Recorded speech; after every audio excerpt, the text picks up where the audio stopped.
Greetings. We are on chapter 5. Okay? Hope you're all well.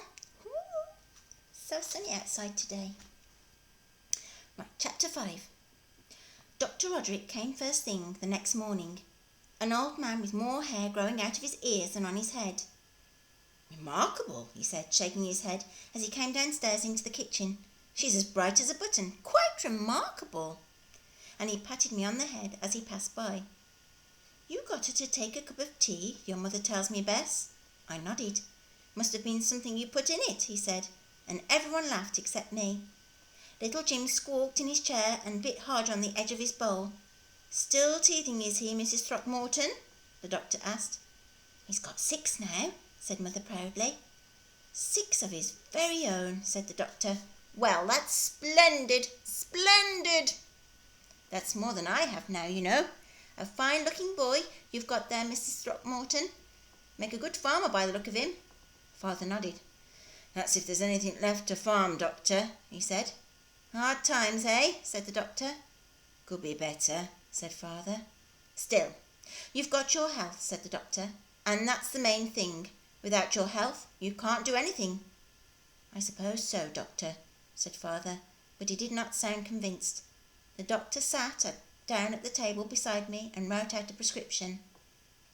She's to take this 4 times a day and she's to stay in bed, he said. And lots more of your tea, Bess. She needs a lot more liquid. I smiled weakly. Bess has got a bit of a cough, Doctor, said Mother. Been coming on for some time. She was coughing all last night, weren't you, dear? Better have a look at it then, whilst I'm here, said the doctor, and he got me to say, ah, and put a lolly stick on my tongue and peered deep into my mouth. He had lots of little purple veins all over his nose. Looks healthy enough to me, he said after a moment. Need some of your own medicine, perhaps, Bess. The dust from the hair, I shouldn't wonder. A good cup of tea will help. He smiled at me, and sure enough his teeth were far too white and too even to be real. I'd never noticed before. Still, I thought, there's not many people who'd admit to having false teeth. Gran would die if you even mentioned hers. Father accompanied the doctor to the door. I've got to go to the bank this afternoon, he said, so I'll pick up the prescription when I'm in town. Soon as you can, said the doctor, and he was gone. Mother sent me upstairs a few minutes later with Gran's breakfast tray. As I went past my room, I noticed the door was open. I always shut it to keep Humph off my bed. Someone must be in there. I could see a shadow on the floor by the bed. Someone was sitting on my bed. Walter had come back after all. I put the tray down on the floor of the passage and rushed in. But it wasn't Walter. It was Will. He was sitting cross-legged on my bed and he was reading Walter's letter. Humph was on the bed beside him. Well, little sister, he said, waving it at me. What have you been up to then? And who's this W.R. who wrote this letter? I'd forgotten to hide it away. What a fool I'd been. What an idiot. He picked up the bottle and opened it. Oh, it smells of mint, he said. And it's one of my bottles from my lab. So it was you messing around down there, wasn't it? I said nothing, because there was nothing I could say. I thought so. But why? That's what I want to know. You've never shown any interest in chemistry before, have you? Something's going on here, Betsy, and you'd better tell me, else I'll take these downstairs and show them, and don't think you'd want that, would you? You've got no right to be in here, I said. It's my room. I don't come into your room, do I? I only came in to find Humph and see what he was up to, he said. I saw him whining and scratching at your door. Thought it was a bit funny, so I opened the door and let him in. He came straight to your table and started sniffing at this letter. Don't suppose I'd have noticed it otherwise. Now what's it all about? You can tell me. You can trust me, I promise. I won't tell. Cross my heart, I won't. You won't believe me anyway, I said. You just think I was telling stories. You always think I'm telling stories. I was playing for time. I had run out of ideas. I promised Walter I wouldn't tell anyone about him.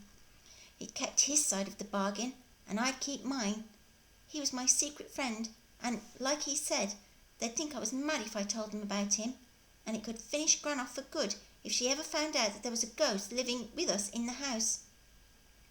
Luckily, Humph chose this moment to take matters into his own hands, or paws, I suppose. He sprang off the bed and made for the open door and Gran's breakfast tray outside in the passage. He had his nose in the toast before I could stop him.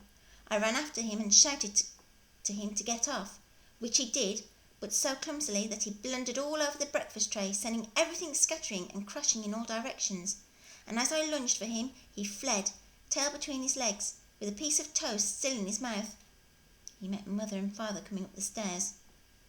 "What the dickens is going on up here?" Mother said as the tea ran across the floorboards and began to trickle down the stairs towards her. As you can imagine, I was in a very difficult position. To blame Will would have been like waving a red rag to a bull. He would have been bound to have told everything there and then, just out of spite, so I blamed Humph instead. "It was Humph," I said, starting to pick myself up. "He ran right into me, knocked me over. I couldn't help it, honest." I peeled a bit of toast off my elbow. "Oh, are you all right, dear?" said Mother, running upstairs with Father close behind. "I've said time and time again that dog should be shut out the back." She was helping me up. "It's dangerous for Gran. She's always tripping over him, and he licks little Jim like he's a lollipop. It's not healthy, and he's always the wrong side of every door. He should stay outside." "What's the matter?" It was Gran calling from her room. "What's going on out there?" "Nothing, dear," said Mother. "A little accident, that's all. No one's hurt. Don't you worry. We'll bring your breakfast in a minute." Will had said nothing so far, and I thought the danger was over. But then he saw his milk jug. It was the milk jug that made him do it. He told me as much later on.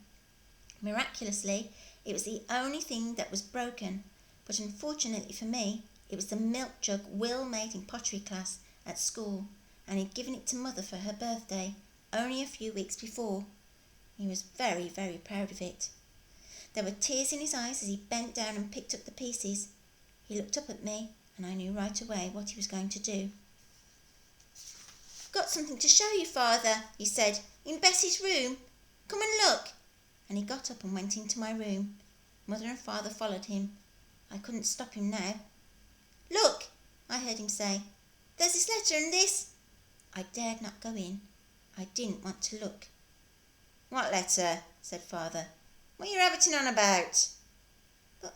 But it was here, Father," said Will, a rising panic in his voice. "On the bed. It was, honest. And there was this little bottle too, and it was full of green stuff." My heart rose. I understood at once what had happened, and I knew instinctively who had come to the rescue. "What bottle?" I asked innocently, as I went into my bedroom. Will was on all fours looking under the bed. "It was here! I know it was!" "Getting as bad as your sister, Will," said Father, looking around the room. "Lives in a world of her own, don't you, Betsy? Always telling stories and making things up. Not like you to be fanciful, Will. I can't see any bottle, can you, dear?" "All I can see," said Mother, "is that you haven't made your bed yet, Bess. You promised me you'd keep your room tidier. You know I haven't got time to clear up after you, not now, not with little Jim to look after." "I'll tidy up that mess outside if you tidy up in here." And she went over to the open window. "Oh, smells of Humph in here, and tobacco smoke," she said, sniffing the curtains.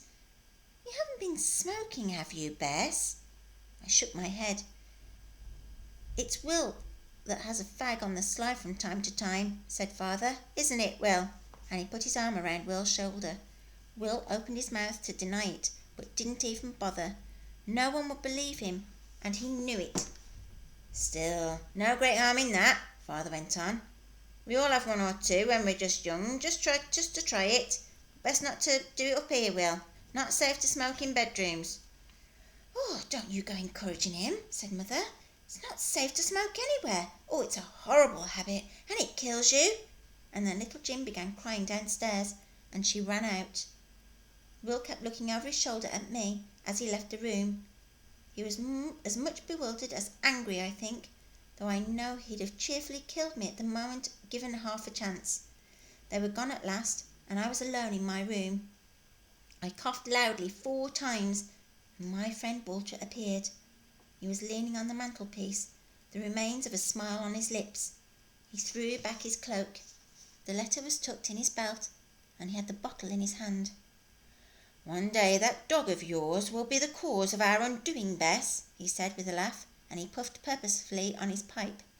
I put my finger to my lips for fear we would be overheard. "Where were you last night?" I whispered. "I called you and called you." "Your grandmother is well again, I trust?" he asked. "I am glad of it." He held up the bottle. "The elixir I discovered while I was a prisoner in the tower. It took years of work to perfect it. They allowed me to use a shed underneath the wall for my experiments. There is something to be said for imprisonment. It is a life without distraction and concentrates the mind most wonderfully. I administered this medicine to my friends and family, even to my jailers, and they were glad of it." "Why didn't you come last night?" I asked. "I only wanted to say sorry. I didn't really mean all those things I said, and I wanted to thank you for saving Gran like you did." "Oh, sweet cousin," he said, putting his hands on my shoulders and kissing me on the forehead. "I cannot in truth be thanked for resorting to help one whom I myself brought so nearly to the point of death. You see before you a miserable fellow whose life was wasted in many fruitless schemes. They came to nothing, and through my own vanity too. In truth, I had hoped in my spirit life to improve myself, to mend my ways, but I see now my character is quite unredeemable. You were right indeed to scold me, as you did, and you should not thank me now, cousin. I have repaired the damage I myself have caused, and even in doing so, I have placed you again under threat of discovery. I had not thought to destroy the letter and the elixir. I had not thought they might be discovered, nor even how you would explain if they were. I am an old fool, cousin. I am a blundering, vain old fool, the same as I ever was. Blame not your brother, dear Bess, for he is much perplexed by what has passed. In truth, I seen in him something of myself as a boy, quick to temper and quick to tears, but he has a kind heart and will grow to a fine man." "He's a pig," I said. "Wasn't my fault his jug broke. It was Humph, and he goes and tells everyone like that. Serves him right." "The dog again," said Sir Walter. "That miserable cur follows me everywhere, even though I do not feed him any more. I had not thought a spirit had enough scent about him for a dog to follow." "Probably the tobacco," I said. "I told you not to smoke in the house, and you said you wouldn't." "Indeed I did, cousin, and truly I mean to keep my word." Walter took the pipe out of his mouth and looked at it ruefully. "But I do it without thinking. 'Tis a habit of 300 years or more, and not easy to break. For certain it can no longer do me much harm," and he chuckled. "Last night I thought you'd gone forever," I said. "Where did you go?" And I will read some more a bit later. All right? Take care, be good, listen to your mums and dads and your carers, be kind to your brothers and sisters and anyone else that's in your house, always make the right choices. All right? Missing you all.